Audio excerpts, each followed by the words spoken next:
Donc bonjour à toutes, bonjour à tous.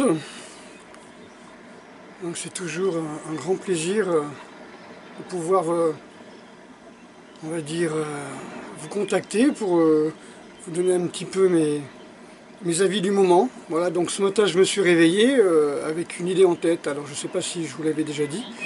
Généralement, chaque fois que je me réveille, je passe un petit moment de méditation.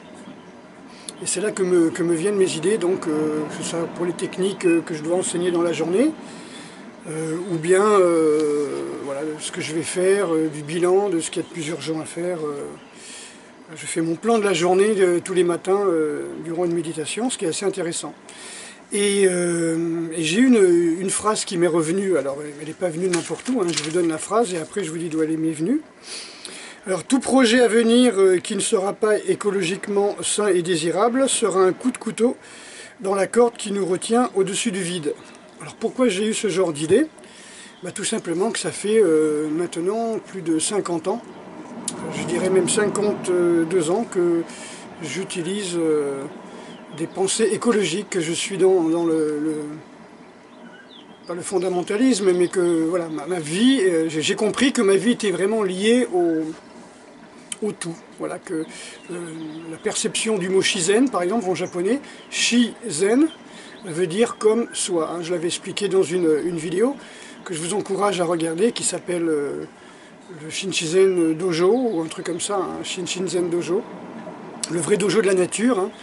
Et dojo veut dire comme soi, c'est-à-dire que nous, quand on part, quand on sort du dojo, hein, les occidentaux, quand ils sortent d'un dojo, hop, ils retombent dans un monde totalement banal, et le dojo est pour eux un endroit exotique dans lequel ils vont obtenir des informations exotiques. On va parler en japonais, en chinois, avec un costume japonais ou chinois. On n'est pas vraiment dans sa culture, on n'est pas du tout dans son monde. Alors que les Japonais et les Chinois, eux, sont dans leur culture et leur monde. Sauf que depuis très longtemps, je vais vous le montrer, pour moi, voilà, je rentre dans un dojo, je sors dans mon dojo. D'accord ? Mon dojo, c'est partout. Mon dojo, c'est la nature. La différence entre quelqu'un qui va faire un cours d'1h30 par semaine ou de 2 heures par semaine, c'est que moi, je m'entraîne, dans ma tête, je m'entraîne, on va dire, et physiquement, je m'entraîne du matin, du moment où je me réveille, on va dire, au moment où je me couche. Et même quand je me couche, je fais encore des respirations, du yoga, de la sophrologie, des techniques comme ça, du reiki. J'ai fait beaucoup de reiki quelques temps, j'ai des gens que j'aide aussi. Hein. Voilà, alors d'où me vient ce mode de pensée? Eh bien, tout simplement, comme je vous l'ai dit, d'abord, j'ai eu, on va dire, des corporations quand j'étais jeune. Hein, on va dire, quand j'avais moins de 3 ans, quand j'avais 4 ans, quand j'avais 5 ans, ouais, j'ai eu plusieurs voyages, on peut dire. Et donc j'ai une voisine qui était professeure de yoga qui m'a appris à respirer, hein, parce que simplement j'étais asthmatique. Et j'étais condamné à ne jamais faire de sport. Alors pour un Daishihan, évidemment, quelqu'un qui a été au top du top dans la pratique de l'art martial, évidemment ça paraît idiot, mais voilà. J'ai commencé, on m'a autorisé à faire du sport qu'à partir de l'âge de 17 ans à l'école, alors que déjà j'avais réussi à rentrer dans un club de karaté où il fallait avoir 18 ans pour aller, pour entrer. Moi j'avais 13 ans, mais bon, c'est pas grave. On avait réussi à bidouiller. Les rois de la bidouille, hein, quand même, ces gens-là. Voilà, donc j'ai retrouvé une carte de 1971, que j'avais, qui est une carte qui est celle de la protection de la nature, hein, on appelle ça Jeunes Amis des Animaux. Alors l'emblème c'est la chouette, j'avais mis évidemment du sang avec de l'encre rouge, l'encre de Chine rouge sur la tête de la chouette effraie, tout simplement, parce que à cette époque, les paysans crucifiaient des chouettes sur les portes des granges, de leur grange, pour éloigner le mauvais sort. Hein. C'est une superstition qui date de je ne sais où, hein, du Moyen-Âge, hein, voire même avant. Hein. Et voilà, donc je suis dans la protection de la nature depuis on va dire, officiellement 1971. Voilà. Donc vous voyez, ça fait quand même quelques temps. Et donc l'idée que tout projet à venir qui ne sera pas écologiquement sain et désirable sera un coup de cutter, un coup de canif, un coup de couteau, comme vous voulez, dans la corde qui nous retient au-dessus du vide, pour moi c'est une évidence. que ce soit pour les Indiens d'Amérique, que ce soit pour les Orientaux, tout ce que l'on fait à la nature, on le fait à nous-mêmes. D'accord, avec l'idée que l'argent ne se mange pas quand on aura coupé le dernier arbre, tué le dernier oiseau, brûlé la dernière forêt, on s'apercevra que l'argent ne se mange pas. Voilà, donc c'est toujours dans cette idée-là. Alors pourquoi je vous parle de ça? Pourquoi j'ai eu envie de faire une vidéo ce matin? Parce que je voudrais insister encore une fois sur le fait que chacune de vos pensées, chacun de vos actes fabrique l'avenir de la planète. Alors, faut pas me dire, oui, mais enfin, nous, on n'est pas responsables comme les industriels, Oui, mais c'est vous qui achetez les produits. C'est nous qui achetions les produits des industriels. Donc, je vous ai déjà dit que je paye 250 € par an pour des déchets que je ne fais pas. Parce que les seuls déchets que je peux avoir, c'est des poches plastiques ou des poches comme ça, que je mets dans une poubelle plastique, et ça n'est pas payé, quoi. C'est-à-dire, on ne vous demande pas d'argent pour ça. Donc, en fin de compte, je donne 250 € pour rien. Parce que depuis toujours, enfin pour rien non, je nourris des gens, hein, je nourris des gens qui font du bénéfice grâce à ça. Mais je veux dire, depuis toujours, je fais le déchet zéro. J'essaie de faire zéro déchet, je recycle tout. Voilà. C'est un effort d'éco-responsabilité, je l'ai toujours fait depuis que j'ai 10 ans. Voilà. Donc c'est ma vie, c'est comme ça, j'ai toujours agi ainsi, parce que j'ai toujours compris, ressenti au plus profond de moi-même que la nature et moi ne faisons qu'un. Donc c'est un petit peu le thème des stages que je vais faire cet été, vous faire comprendre, vous faire ressentir votre éco-responsabilité et aussi votre pouvoir, parce que qui dit responsabilité dit grand pouvoir. Ça veut dire un petit peu comme dans je ne sais quel film, un grand pouvoir engendre de grandes responsabilités. Non, ça veut dire que c'est parce que vous avez des grandes responsabilités que vous avez un énorme pouvoir. Donc vous êtes responsable de l'avenir de la planète en boycottant des grandes marques et en arrêtant de faire des déchets. En refusant de faire des déchets. Faire comme beaucoup, vous pouvez faire comme beaucoup, vous sortez du supermarché, parce que beaucoup vont dans les supermarchés, ils n'ont pas encore compris mais ça fait rien, ils vont dans les supermarchés, ils prennent des produits, ben voilà, vous enlevez les emballages, vous les mettez dans la poubelle du supermarché. Vous les mettez dans les corbeilles, je ne sais pas comment on appelle ça, ou vous les laissez dans les caddies, j'en sais rien, mais vous n'avez pas à ramener tous ces déchets chez vous. Les 3/4, on vous les fait payer, en plus, c'est vous qui payez pour des déchets que vous n'avez pas voulu. Les industriels, au bout d'un moment, ils en auront marre d'emballer des oranges pelées, des bananes pelées, des mandarines en quartier pelées. Non, il faut arrêter les conneries. Parce que plus ça va, plus il y en a des emballages, il ne faut pas croire que c'est l'inverse. Hein. Si vous ne voulez pas d'emballage, il faut aller dans les magasins bio qui vendent en vrac. Ah oui, mais le bio, c'est cher. Bah non, si vous mangez 1 à 2 repas par jour, le bio c'est pas cher. Vous voulez manger des conneries. Vous voyez, si vous mangez du porc, par exemple, si vous mangez du fromage ou du pain, vous aurez tout le temps faim. C'est cuit, c'est recuit, c'est pas vivant, ça pousse pas sur les arbres, ça, donc c'est pas fait pour votre organisme. Votre organisme ne va pas sécréter de gréline, tout simplement, il va pas dire stop, j'en ai assez. Puisque ce n'est pas naturel, votre corps ne sent pas qu'il est nourri. C'est simplement vos angoisses, vous essayez de faire passer vos angoisses. J'y peux rien, c'est comme ça. Hein. Voilà, donc vous êtes l'avenir, voilà, c'est ce que je voulais vous dire. Donc c'est une très bonne nouvelle, vous avez énormément de responsabilités, vous avez énormément de pouvoir, et vous êtes l'avenir de la planète. Donc j'ai déjà fait une petite vidéo très courte là-dessus, mais je veux vraiment insister là-dessus. Alors on me dit oui, mais par exemple, on me reproche, tu vas au Japon, quand tu vas au Japon, tu prends l'avion. Bon, d'abord, j'y vais pas tous les ans maintenant, j'y vais vraiment, on va dire les 15 dernières années, j'y suis allé 2 fois. Tout simplement, c'était aussi dans le souci d'écologie, hein, d'empreinte carbone. Puis en fin de compte, voilà, j'ai calculé qu'il paraît qu'un Boeing, par exemple, un avion pour le même trajet va polluer autant que 20 voitures. Moi je veux bien. Maintenant il suffit de réfléchir un petit peu. Dans un Boeing vous mettez au moins 200 personnes. Si vous mettez 200 personnes, c'est l'équivalent de 40 voitures. Et je pense qu'un Boeing qui fait Paris-Tokyo, hein, Paris-Narita, il va polluer moins au nombre de personnes que 40 voitures avec 5 personnes dedans qui font le trajet. Via la Russie, via la Chine, la Corée, enfin voilà. Enfin, c'est juste un petit calcul, mais bon. Je veux justifier simplement qu'il faut arrêter de raconter des conneries, réciter des trucs. On peut être écologique sans être complètement obtus et vouloir faire parler des chiffres. Ce qui vraiment pollue, ce sont vraiment ces putains de cargos ces porte-containers qui eux polluent 200, comme 200 voitures, hein, et non pas 20. Voilà, donc arrêtez d'acheter ces produits et vous allez voir que ça peut s'arranger.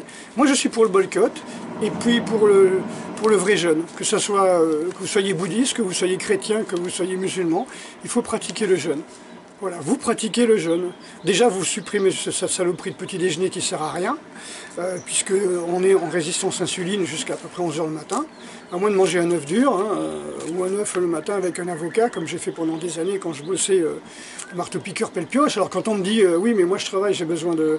Bah oui, tu as besoin de quoi? Est-ce que tu sais de quoi tu as besoin? De protéines, de sucre? Tu en as des réserves pour 40 jours. Hein. Voilà, donc non, moi j'ai fait ça, je mangeais, je crois que c'était... 2 avocats et un œuf dur tous les matins et j'allais avant d'aller à l'usine quoi, hein. Mais j'allais à vélo. Hein. Voilà. Donc on peut. Si on veut, on peut, si on se détache de ce côté nourriture égale médicament pour calmer mes petites angoisses existentielles. Voilà. Donc on ne fait pas des arts martiaux, on ne va pas taper sur les sacs de frappe pour se défouler parce qu'on a des angoisses. Hein, l'art martial ça ne sert pas à ça. Et la nourriture ça ne sert pas non plus à calmer vos angoisses. Donc arrêtez de détourner, de biaiser les choses. Une voiture, c'est pour aller d'un endroit à un autre, c'est pas un instrument à plaisir. Vous voyez ce que je veux dire? Si vous faites du plaisir, ben vous allez tourner en rond, vous allez vous emmerder, vous allez tourner en rond, vous allez brûler du pétrole. Puis vous direz à vos petits-enfants que vous avez brûlé du pétrole, qui a été fait pendant des milliards d'années, avec des centaines de milliards de cadavres de dinosaures, etc., juste pour votre plaisir. Et que vous ne pouvez pas en refaire. Hein. On ne peut plus refabriquer du pétrole maintenant. Ce sera avec nos cadavres dans des millions d'années qu'il y aura peut-être du pétrole. Voilà. Donc vous êtes l'avenir, pour moi c'est une bonne idée. Pour ceux qui veulent savoir un peu plus qui je suis, voilà. Pourquoi je bosse, pourquoi je me suis donné pourquoi j'ai donné tant de ma vie dans le bénévolat, hein, et ça m'a coûté ma retraite d'ailleurs, hein, donc je vous expliquerai ça tout à l'heure si vous voulez. Donc essayez de voir un petit peu ce que j'ai écrit, d'accord. Donc ça c'est un PDF que vous pouvez obtenir en m'envoyant un don, ou un don au club, hein. N'envoyez pas à moi, envoyez ça au club, hein, à notre association. Vous avez Le Secret des Ninjas, qui est un livre que j'ai écrit pour apprendre aux gens vraiment à manger et à arrêter de tuer ces milliards d'animaux chaque année. Tue des milliards d'espèces de poissons. Je ne parle même pas de la disparition des insectes et des oiseaux, hein, qui ne mangent pas, que personne ne mange. Hein. Mais bon voilà, en balançant des pesticides pour nourrir sur des plantes pour nourrir du bétail pour faire votre steak, eh ben, ces pesticides vont tuer des milliards de chenilles. Donc il n'y a plus de papillons. S'il n'y a plus de papillons, ben, il n'y aura plus d'oiseaux qui mangent les larves, etc. Voilà. Donc Le Secret des Ninjas, qui existe aussi en anglais si vous avez des amis anglais.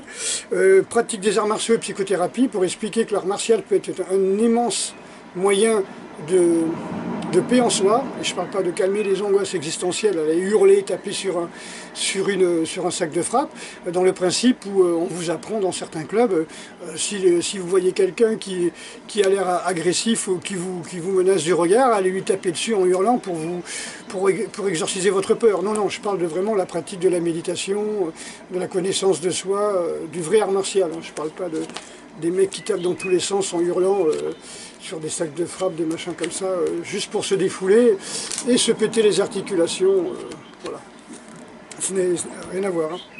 Et puis aussi, si vous voulez performer dans la technique de sport, hein, ça parle beaucoup de survie, ça parle d'entraînement naturel, ça parle on va dire, des sources du parcours, hein, du parcours et du Shoten no Jutsu. Hein. Donc vous voyez, alors évidemment on passe par Hébert, hein, et bien sûr l'hébertisme. Donc je vais remonter ça jusqu'à Hierominus, hein, Hierominus Mercurialis. Hein. Donc je fais monter ça très très loin, en montrant aussi des choses que vous ne trouverez pratiquement plus. Ces jeux virils, donc qu'on avait dans les écoles, dans les champs, avec beaucoup d'exemples, y compris les exemples, comment on peut dire, ninja, hein, donc le Gotompo par exemple. Tout ça c'est pris des livres que j'ai ramenés du Japon, avec des exemples de comment utiliser les kunai, hein, donc ça ce sont des extraits de mon musée, des armes que j'ai fabriquées aussi. Voilà. Comment grimper aux arbres. tout ce qui concerne le shoten des ninjas. Voilà. Quoi dire de plus? N'hésitez pas à vous abonner. Alors ça, franchement, j'en parle jamais. Je crois que sur plus de 200 vidéos, j'ai dû le dire 2 fois. Abonnez-vous. Voilà, je pense que je ne sais pas comment on fait, s'il y a une cloche, il y a un truc, etc. Sous les vidéos, pour vous apprendre, enfin, pour vous expliquer comment vous abonner, je ne sais pas. Cliquez, demandez à des gens qui savent. Hein, parce qu'il y a beaucoup de gens de mon âge qui regardent mes vidéos et qui ne savent pas qu'on peut s'abonner, ni qu'on peut faire des dons. Alors n'hésitez pas à faire des dons à l'association Le Monde des Arts Martiaux. C'est une association qui va essayer de m'embaucher à un demi-SMIG l'année prochaine. Alors pour avoir un demi-SMIG, il faut à peu près 20 000 € d'après ce que j'ai compris. Quelque chose comme ça, par an, un peu plus de 20 000 € par an. Donc on a vu avec la trésorière, si sur les 6 000 abonnés que j'ai, si déjà la moitié donnait 5 €, voire 1 €, ce serait bien, on pourrait arriver à faire un demi-SMIC. J'ai une licence TAPS, je devrais avoir un salaire de 3 000 € par exemple, 2 à 3 000 € par mois. Donc, si déjà j'arrive à avoir 600 ou 800 €, en restant toujours sous le seuil de pauvreté, parce que je n'ai pas du tout l'envie de m'enrichir.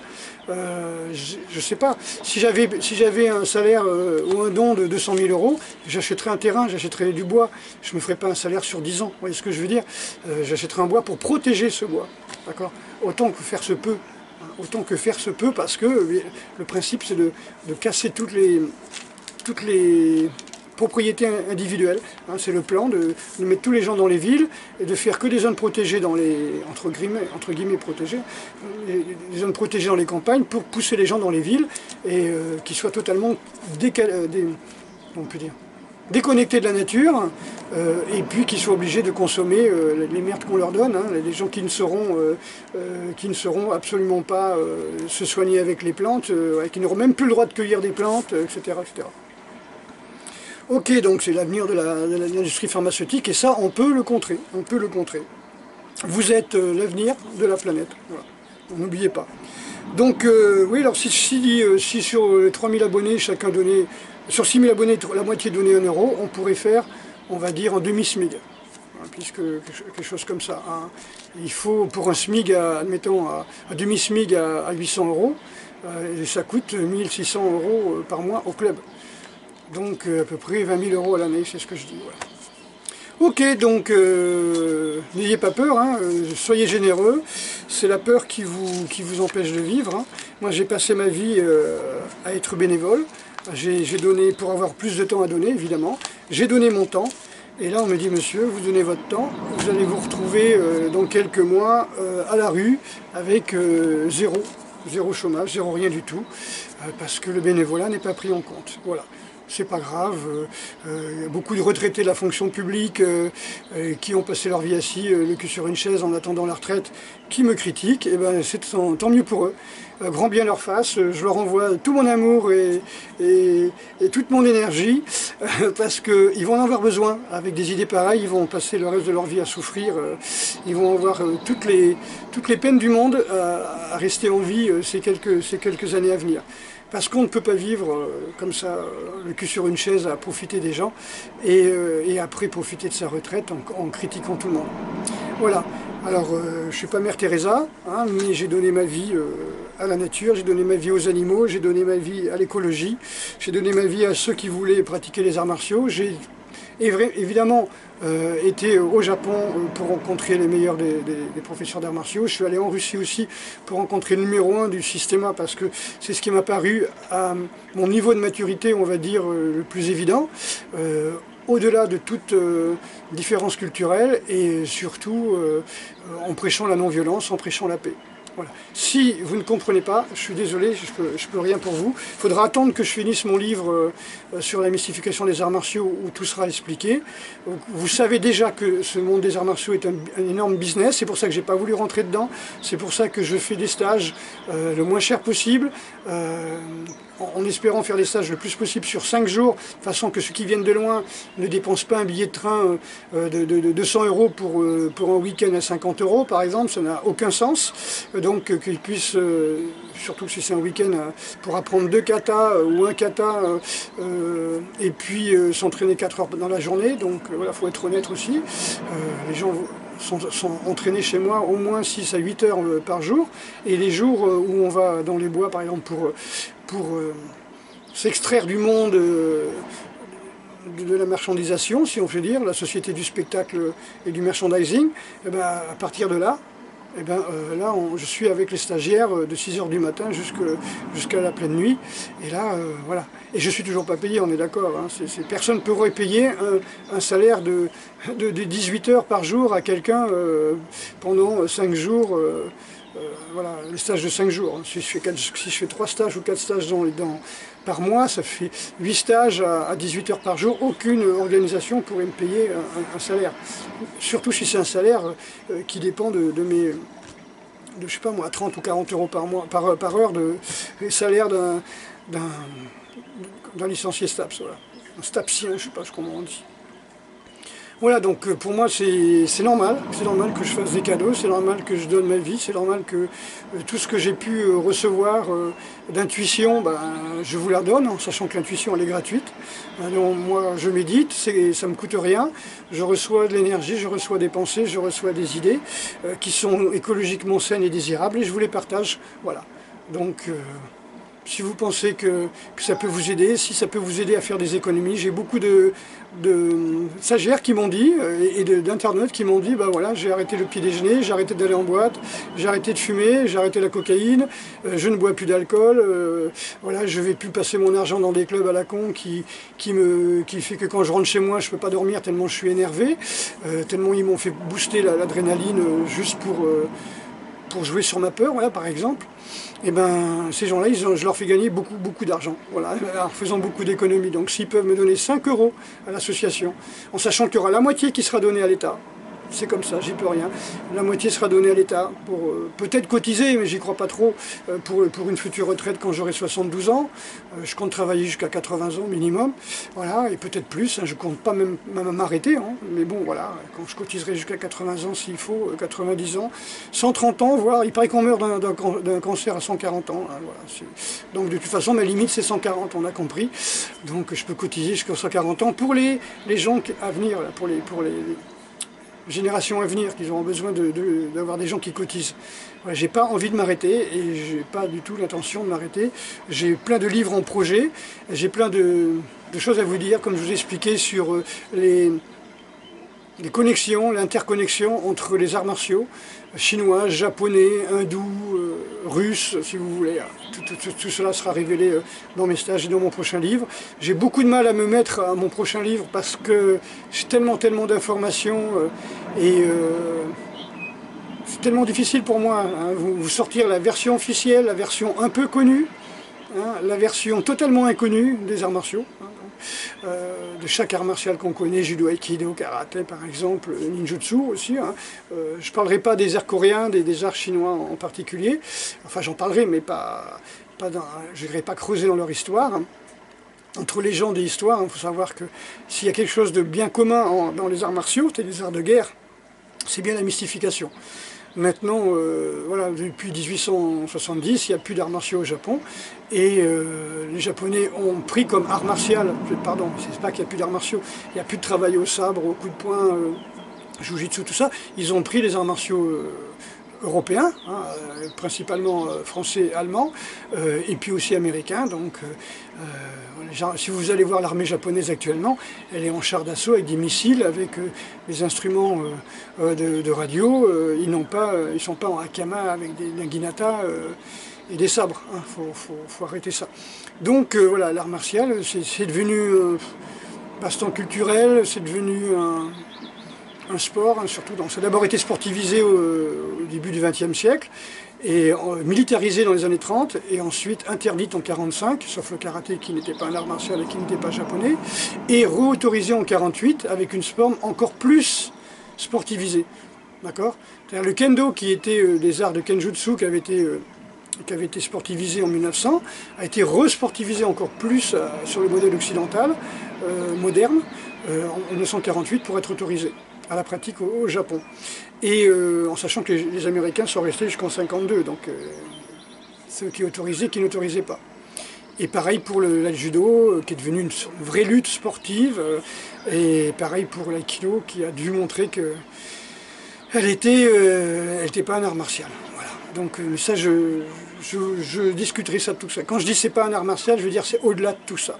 C'est au-delà de tout ça et pas grand monde sait vraiment ce que c'est vraiment l'aïkido, le judo, le karaté. Bon, on a dit c'est la boxe chinoise, déguisé en art martial japonais pour pouvoir être accepté par les Japonais, mais redevenu un art chinois.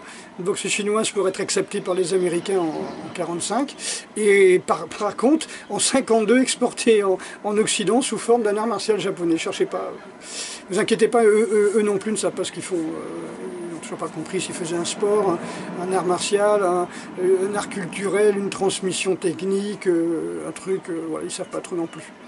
Ils sont encore plus perdus que nous. Voilà, donc bon courage à toutes et à tous. N'oubliez pas que vous avez cet énorme pouvoir, cette responsabilité totale de boycotter, de jeûner, de contrôler votre corps, voilà, plutôt que d'acheter des produits pour maigrir, ben, vaut mieux jeûner déjà le matin. Et puis l'idéal pour moi, c'est que vous fassiez, si vous voulez, ce qu'on appelle le warrior, le jeûne warrior, c'est-à-dire vous jeûnez pendant 16 heures, à partir du dernier repas le soir jusqu'au lendemain, 14 heures par exemple, au midi, et puis ça vous fait un jeûne déjà de 16 heures. Donc après vous avez 8 heures pour manger. Pour les plus purs et durs, ben, vous ne prenez que 2 repas, 2 petits repas, vous aurez un total calorique assez bas, dans les 2000 calories, hein, ou 3000 peut-être, ben, ça peut vous suffire aussi. Vous n'êtes pas tous des culturistes qui cherchent à prendre de la masse, hein, parce que bon, stocker de la flotte sous la peau et dans les muscles, c'est pas un projet de vie, je pense. Je pense que si vous regardez les livres du début du XXe siècle, tout mouvement sportif était pour être utile à la société, même si au départ c'était pour faire des soldats et des ouvriers et des bons pères de famille qui pouvaient protéger leur famille, hein, parce qu'à l'époque le père de famille était censé protéger sa femme et ses enfants. Voilà. Et la société, voilà, et sa nation. Parce que ça, il y avait un truc qu'on appelait la nation, c'est pas la République, hein, c'était la nation. Voilà. Donc voilà, bon courage à tous, bon courage à toutes, et puis surtout, essayez d'assumer ce pouvoir. Vous pouvez diriger, c'est comme un petit jeu, vous voyez, que vous pouvez diriger votre vie, vous voyez. C'est comme un curseur que vous touchez. Hop, là je mange pas, là je mange juste ce qu'il faut, là je mange pas, j'ai fait des économies, je mange bio. Voilà. Et surtout je m'abonne et puis j'envoie 5 € par mois à l'association Le Monde des Arts Martiaux, qui j'espère pourra faire un salaire dans 1 an ou dans 6 mois. Voilà, on va essayer de faire ça dans 6 mois ou 8 mois. On va voir ça. Ça peut être intéressant. Sinon, je vois pas. Je vois pas comment faire pour continuer à vous faire des vidéos et publier des livres. Allez, je vous remercie beaucoup.